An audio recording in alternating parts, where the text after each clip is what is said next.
একটি দেশের পর্যটনকে সামনের দিকে বা উপরের দিকে তুলে নেওয়ার জন্য একটি স্থাপনায় যথেষ্ট, যেটিকে কিনা তাক লাগানো বলা যায় আর কি।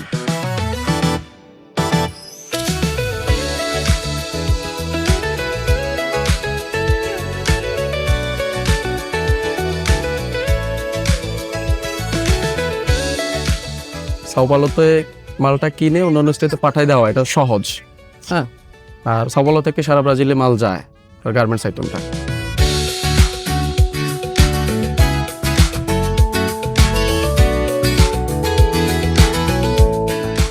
আজকের এই ট্রেন যাত্রাটি সত্যিই অদ্ভুত, কারণ বিদ্যুৎ চালিত এই ট্রেনটি খাড়াখাড়িভাবে কর্কভাদো পাহাড় বেয়ে 1.25 কিলোমিটার উপরে উঠে যাবে। যদিও এ পথে অনেকে পায়ে হেঁটে উঠেন, কিন্তু সে সাহস আমার হয়নি। শুধু পাহাড় নয়, আশেপাশে আছে বিশাল একটি বন, নাম টিজুকা ন্যাশনাল ফরেস্ট, যা বিশ্বের সবচেয়ে বড় শহরে বনগুলোর একটি। এর মাঝ দিয়েই গা ছমছম করা পরিবেশে ট্রেনটি আমাদের টেনে তুলে নিয়ে যাচ্ছে উপরে, আর যাত্রীরা বিস্ময় নিয়ে জানালা দিয়ে এপাশ ওপাশ দেখছেন। উপরে অপেক্ষা করছে আর এক বড় বিস্ময়, যা পৃথিবীর সপ্তাশ্চর্যের একটি হয়ে আছে এই পাহাড়ের উপরে। দেখে আপনার চোখ ধাঁধা লেগে যেতে পারে।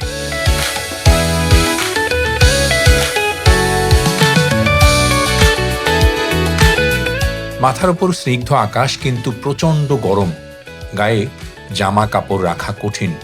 আশেপাশের দর্শনার্থীদের দেখে নিশ্চয়ই তা সবাই বুঝতে পারছেন। নভেম্বরের মাঝামাঝি দুপুরে এসে উঠলাম এই ব্রাজিলের ক্রাইস দ্য রিডিমারে। এটা বিখ্যাত রিও ডি জেনেরিও শহরের একেবারে মাঝে।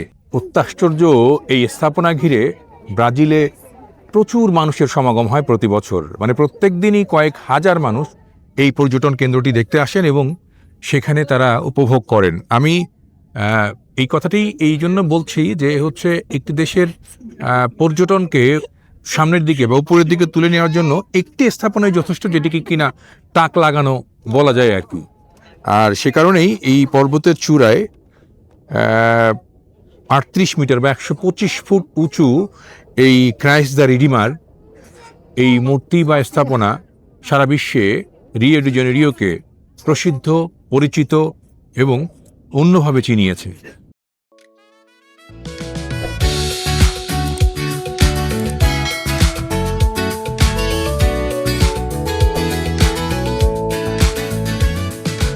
আটলান্টিক শহরের মাঝে ফোড়ার মতো উঠে গেছে এই পাহাড় আর জঙ্গলটি। লেগুনও ঘিরে রেখেছে এই পাহাড়ের পাদদেশ। পুরো দ্বীপ, মহাসাগর, লেগুনের উপর পা দিয়েই ঠায় দাঁড়িয়ে আছে ক্রাইস্ট দ্য রিডিমার, যা যীশু খ্রিস্টের বিখ্যাত সেই হাত প্রশস্ত করা মূর্তি। সপ্তাশ্চর্য হিসেবে চিহ্নিত এই মূর্তিটির উচ্চতা 98 ফুট, 10 তলা বিল্ডিংয়ের সমান, ওজন প্রায় 700 টন। 95 বছর আগে এই পাহাড়ে তোলা হয় মূর্তিটি, যা দেখতে এখন শত শত বাংলাদেশিও যান সেখানে। আর ব্রাজিলে থাকা বাংলাদেশিদের কারবার নিয়েও সেখানেই বসে জানলাম অনেক তথ্য। পরিচিত জন বা ফ্রেন্ড সার্কেল কোথায় বেশি? প্রথমে এসে আমি আমার কথা বলি, আমি পরিচিত জন পাইছি সাও পাওলোতে, সেজন্য এখানে ওঠা এবং ওইখান থেকে ব্যবসার পারপাসে রিওতে মুভ করা। হ্যাঁ, আর আমাদের যারা বাঙালি আছে ম্যাক্সিমাম হচ্ছে আপনার গার্মেন্টস রিলেটেড, ওইখানে পাইকারি কিনে তারপরে আপনার খুচরা সেল করে, বিভিন্ন সিটিতে আউটলেট দেয়, বেশ ভালো করতেছে আলহামদুলিল্লাহ অনেকেই, যে যার অবস্থান থেকে। তো সাও পাওলোতে মালটা কিনে অন্যান্য স্টেটে পাঠাই দেওয়া এটা সহজ। হ্যাঁ, আর সাও পাওলো থেকে সারা ব্রাজিলে মাল যায় গার্মেন্টস আইটেমটা যায়, এই জন্যই সবাই এখানে স্টে করে এবং ওইখান থেকে পরে যে যার সুবিধা মতো অন্যান্য সিটিতে মুভ করে।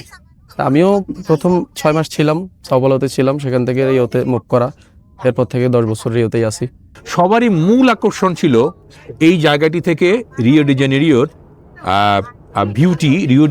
ভিউটি দেখা এবং কেমন লাগে সেটি উপভোগ করা। আমিও যখন দেখছিলাম, আপনারা আমার সাথে সাথে দেখুন যে এখানে উপর থেকে তাকালে মনে হচ্ছে যেন মেঘের নিচে একটি ছোট্ট শহর এবং সেই শহরের ছাদ হয়ে আছে সাদা এই মেঘগুলো।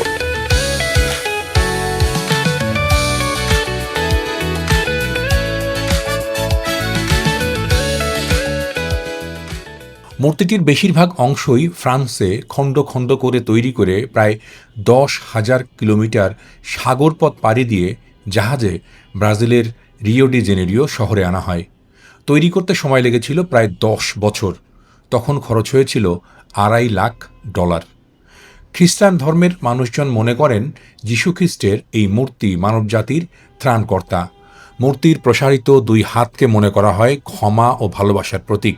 কেউ কেউ বলেন এর মাধ্যমে রিও ডি জেনেরিও শহরে বিশ্ববাসীকে স্বাগত জানাচ্ছেন যিশু। ধর্মীয় স্মারক মনে করে এই মূর্তির নিচে প্রার্থনা এবং মানতও করেন অনেকে। প্রতি বছর অন্তত 20 লাখ পর্যটক দেখতে যান ক্রাইস্ট দ্য রেডিমার। এর দর্শন ফি থেকে বছরে আয় হয় 6 থেকে 8 কোটি মার্কিন ডলার। দর্শক, দুনিয়ার গল্প যারা আপনারা নিয়মিত দেখেন, আমার সাথে বিভিন্ন জায়গায় যান, তাদেরকে চেষ্টা করি অত্যাশ্চর্য কিংবা আশ্চর্য নানা কাহিনী সামনে নিয়ে এসে চোখে দেখানোর জন্য, বা নিজ চোখে আমি যেভাবে দেখি আপনাদেরকেও ঠিক সেভাবে দেখানোর জন্য। রিও ডি জেনিরোর এই মূর্তি বা এই সপ্তাশ্চর্য বা এই স্থাপনা আপনারা দেখলেন, সাথে সাথে কিন্তু আরও বহু রকমের জিনিস দেখার বাকি রয়েছে। তাহলে কি যাবেন আমার সাথে সেসব জায়গায়? দুনিয়ার গল্পের যে মিশন, সেটা কিন্তু তাই, সবাইকে দুনিয়া দেখানো, নানা রকমের অবিশ্বাস্য রহস্যময় গল্প শোনানো।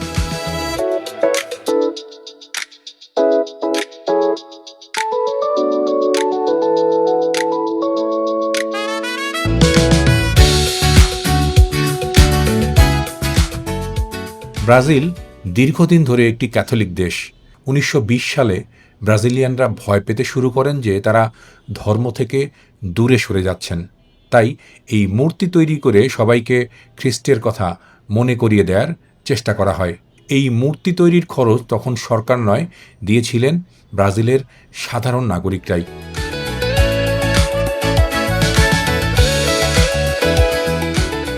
আর এই যে পাহাড় ঘিরে টিজুকা ন্যাশনাল ফরেস্ট, এটাও কিন্তু কম বিচিত্র নয়। রিও ডি জেনেরিও শহরের মাঝখানে এই বনের আয়তন প্রায় 32 বর্গ কিলোমিটার। দুনিয়ায় শহরের মধ্যে গড়ে তোলা সবচেয়ে বড় বনাঞ্চল এটি। 1800 সালের মাঝামাঝি কফি চাষের জন্য এই বন একেবারেই কেটে ফেলা হয়েছিল। তখন শহরে মারাত্মক বিপর্যয় দেখা যায়। খরায় পানির সব আধার শুকিয়ে গিয়েছিল, দেখা দিয়েছিল প্রচণ্ড পানি সংকট। পরে সম্রাট দম পেদ্রের আদেশে কয়েক লাখ গাছ লাগানো হয় এই পাহাড়ে। আর এখানে আছে বাংলাদেশের মতো হাজারো কাঁঠালের গাছ। এই কাঁঠাল ব্রাজিলিয়ানরা অবশ্য তেমন একটা খায় না। ল্যাটিন আমেরিকার দেশ ব্রাজিল এমনিতেই নানা কারণে অদ্ভুত আশ্চর্য। তার মানুষেরাও কিন্তু কাজকর্মে আমাদের মতো নয়, মানে এশিয়ার থেকে একেবারেই ভিন্ন। তাদের চাল চলন, খাওয়া দাওয়া, মেলামেশা, বিয়ে শাদী সব কিছুর মধ্যেই আছে ভিন্নতা। আচ্ছা থাক, এসব আজকে নয়, আরেকদিন এ নিয়ে গল্প বলবো।